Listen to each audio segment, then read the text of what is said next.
நாளை ஜூன் 8 என்னுடைய பிறந்த நாள். இந்த தடவையும் நான் பிறந்த நாளை கொண்டாட முடியாத ஒரு சூழ்நிலை. என்ன காரணம்னா, பொறுப்புகள் அதிகமாயிடுச்சு, கடமைகள் அதிகமாயிடுச்சு.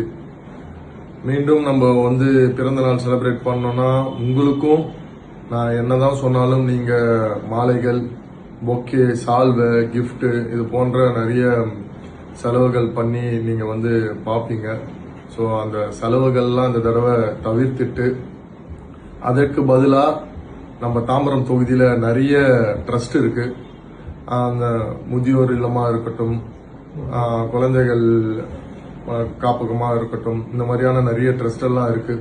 அந்த ட்ரஸ்ட்டில் நீங்க இந்த செலவை தவிர்த்துட்டு அங்க நீங்க சாப்பாடு போட்டீங்கன்னா எனக்கு ரொம்ப என் பர்த்டேக்கான ஒரு பெரிய கிஃப்டா இருக்கும்.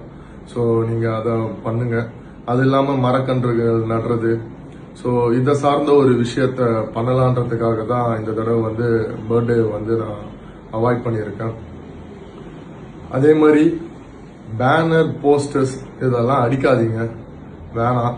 நம்ம இதுக்கப்புறம் இருக்க காலங்கள்ல நம்ம பேனர் கலாச்சாரத்தை ஒழிச்சுட்டே வரும். போஸ்டர் கலாச்சாரமும் அதுக்கு அடுத்தது அதுவும் ஒழிக்கப்படும். ஸோ அதனால இந்த பேனர், போஸ்டர்ஸ்லாம் அதிகமா போட்டு விளம்பரம் பண்ணாதீங்க. அதுவும் பொதுமக்களுக்கு பாதிக்கிற வகையில எந்த பேனரையும் வச்சிடாதீங்க. அது ரொம்ப ஒரு கஷ்டமான சூழ்நிலை தள்ளிடும். ஏன்னா மக்களுக்கு அது சுத்தமா பிடிக்கல. பேனர் நீங்க அங்கங்க வச்சிருங்கன்னு சொல்லிட்டு தொடர்ச்சியா கம்ப்ளைண்ட்ஸ் இப்போ வரைக்கும் வந்துட்டு தான் இருக்கு.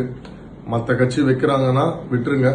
நம்மளுக்கு வேண்டிய இடம் இருக்குன்னா வேண்டிய இடம்னா, அதாவது பப்ளிக் டிஸ்டர்பன்ஸ் இல்லாம நம்ம வீட்டுல அந்த மாதிரியான இருக்குன்னா அது யாரும் கேள்வி கேட்க மாட்டாங்க. அதனால அதை தவிர்க்கிறது நல்லதுன்றது நான் உங்ககிட்ட சொல்லிக்கிறேன். உங்களோட வாழ்த்துக்கள் போதும், உங்களோட அன்பு போதும். கட்டாயம் நான் உங்களோட தான் கடைசி வரைக்கும் பயணிக்க போறேன்.